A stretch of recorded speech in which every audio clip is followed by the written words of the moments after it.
देश दुनिया में कोरोना का कहर थमने का नाम नहीं ले रहा।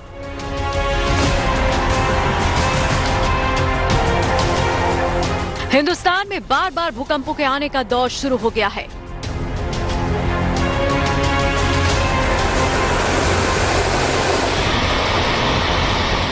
देश ने हाल ही के दिनों में आए अम्फान के बाद निसर्ग नाम के तूफानों की तबाही भी देखी है। कोरोना, भूकंप और तूफानों का चंद्र ग्रहण से सीधा वास्ता है। प्रकृति का प्रकोप अपने चरम पर है। समंदर में बड़ी बड़ी लहरें उठ रही हैं, धरती के अंदर हलचल मची है और महामारी पूरी मानव सभ्यता का दुश्मन बनी बैठी है।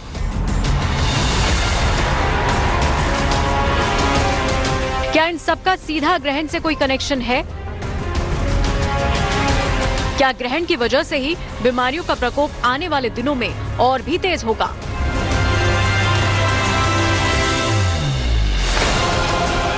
बीते 1.5 महीने में दिल्ली समेत देश के अलग अलग प्रदेशों में 20 से ज्यादा बार भूकंप आ चुके हैं। चंद्रग्रहण से ठीक कुछ समय पहले कर्नाटक और राजस्थान के जयपुर में भूकंप के झटके महसूस किए गए। वहीं दिल्ली और एनसीआर में तो बीते 45 दिनों में 11 बार भूकंप आ गया। इन सभी प्राकृतिक आपदाओं का सीधा ग्रहण से कोई ताल्लुक बन रहा है क्या? जी हाँ, ये वो तमाम सवाल हैं जो लोगों के जहन में गूंजने लगे हैं। आज 5 जून है और जून का पहला चंद्र ग्रहण आज ही पड़ेगा। इसके अलावा जून से जुलाई तक 3 और ग्रहण पड़ने वाले हैं। जाहिर है, ग्रहणों का प्राकृतिक आपदाओं से सीधा कनेक्शन होता है।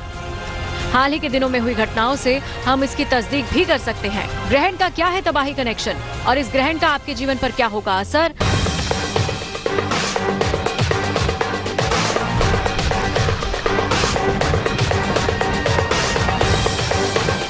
धरती पर होने क्या वाला है? क्या धरती विनाश के कुचक्र में फंस गई है?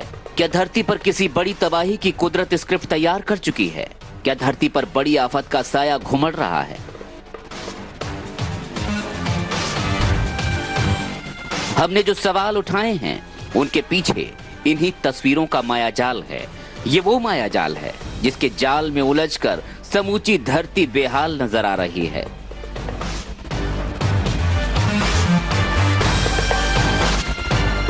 एक तरफ कोरोना है जो तिल तिल लोगों को मार रहा है। जिंदगी का मोल बेमोल हो गया है।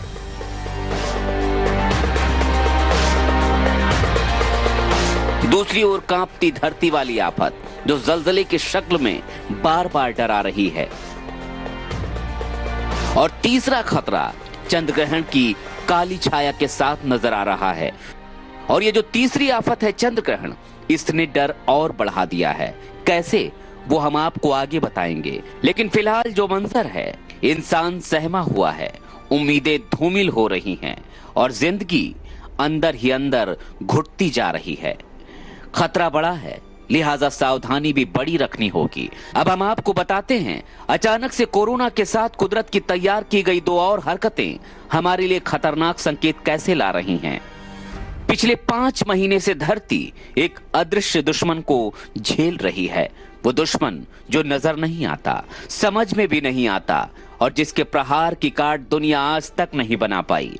150 दिनों से भी ज्यादा का वक्त बीत चुका है, लेकिन कोरोना दुनिया में अभी भी हाहाकार मचा रहा है। अमेरिका से लेकर इटली तक, हिंदुस्तान से लेकर ईरान तक, जापान से लेकर जर्मनी तक, हर तरफ कोरोना का हाहाकार है। वो अभी भी लोगों को मार रहा है। दुनिया में कोरोना से अब तक 67 लाख से भी ज्यादा लोग संक्रमित हो चुके हैं। इनमें से 3,93,000 से ज्यादा लोगों की मौत हो चुकी है। हिंदुस्तान पर भी कोरोना कहर बरपा रहा है। अब तक 2,26,000 से ज्यादा लोग संक्रमित हो चुके हैं और 6,000 से ज्यादा लोग जान गंवा चुके हैं। और अब तो हर दिन के साथ कोरोना संक्रमण के आंकड़े डराने वाले हो रहे हैं। अब तो कोरोना से रोजाना 9 से 10,000 लोग संक्रमित हो रहे हैं। ये आंकड़े अच्छे संकेत नहीं दे रहे। देश इसी से बेहाल था, लेकिन इन्हीं सब के बीच कुदरत नई आफत का अलार्म बजा रही है। पिछले पौने 2 महीने में हिंदुस्तान में तमाम सारे भूकंप आ चुके हैं। अकेले दिल्ली और आसपास 45 दिनों के भीतर 11 भूकंप दस्तक दे चुके हैं। तो देश भर को मिला लें तो 20 से भी ज्यादा भूकंप इसी दौरान आए हैं। जलजले का ये खौफ भी लोगों को डरा रहा है। भूकंप मामलों के जानकार कहते हैं ये छोटे छोटे जलजले बड़े भूकंप का संकेत हो सकते हैं।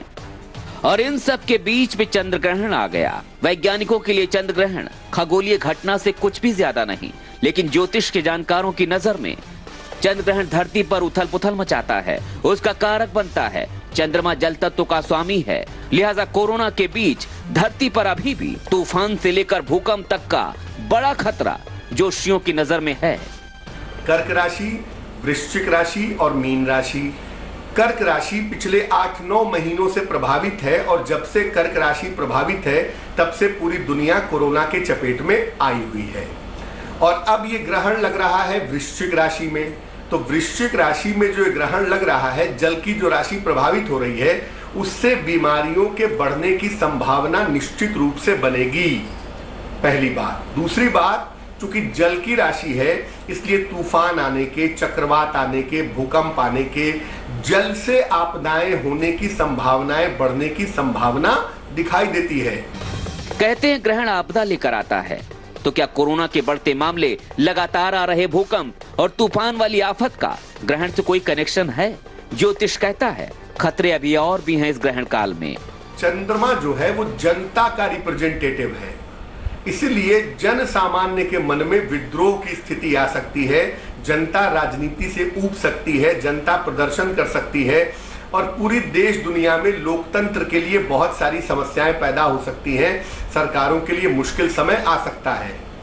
एक ग्रहण का असर तकरीबन 15 दिनों तक रहता है, तो 5 जून की रात में ग्रहण लगेगा तो इसका प्रभाव तकरीबन 20 जून तक रहेगा और 20 जून तक की जो स्थिति है वो बिल्कुल सुखद नहीं है। अब चाहे इसे कुदरत का खेल कहें या इंसानों की बेतहाशा महत्वाकांक्षा का परिणाम, लेकिन कुदरत खुश तो नहीं है और उसका खामियाजा धरती को भुगतना पड़ रहा है। चंद्रमा कोई असर डालने वाला है या नहीं, यह हमें नहीं पता, लेकिन सतर्क रहिए, सावधान रहिए, क्योंकि सावधानी ही सबसे बड़ा बचाव है।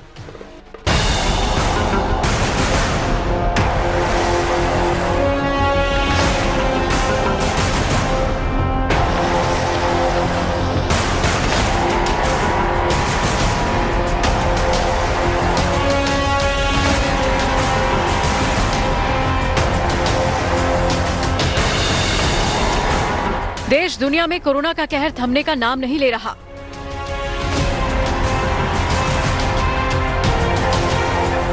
हिंदुस्तान में बार बार भूकंपों के आने का दौर शुरू हो गया है।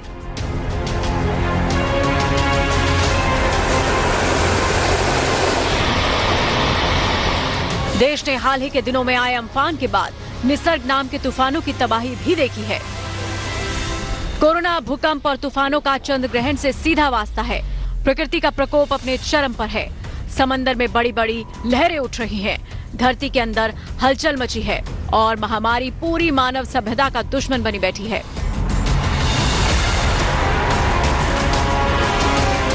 क्या इन सबका सीधा ग्रहण से कोई कनेक्शन है? क्या ग्रहण की वजह से ही बीमारियों का प्रकोप आने वाले दिनों में और भी तेज होगा?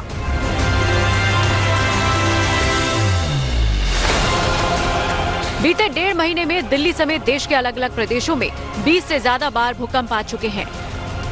चंद्रग्रहण से ठीक कुछ समय पहले कर्नाटक और राजस्थान के जयपुर में भूकंप के झटके महसूस किए गए।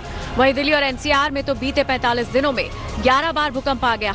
इन सभी प्राकृतिक आपदाओं का सीधा ग्रहण से कोई ताल्लुक बन रहा है क्या? जी हाँ, ये वो तमाम सवाल हैं जो लोगों के जहन में गूंजने लगे हैं। आज 5 जून है और जून का पहला चंद्र ग्रहण आज ही पड़ेगा। इसके अलावा जून से जुलाई तक 3 और ग्रहण पड़ने वाले हैं। जाहिर है ग्रहणों का प्राकृतिक आपदाओं से सीधा कनेक्शन होता है। हाल ही के दिनों में हुई घटनाओं से हम इसकी तस्दीक भी कर सकते हैं।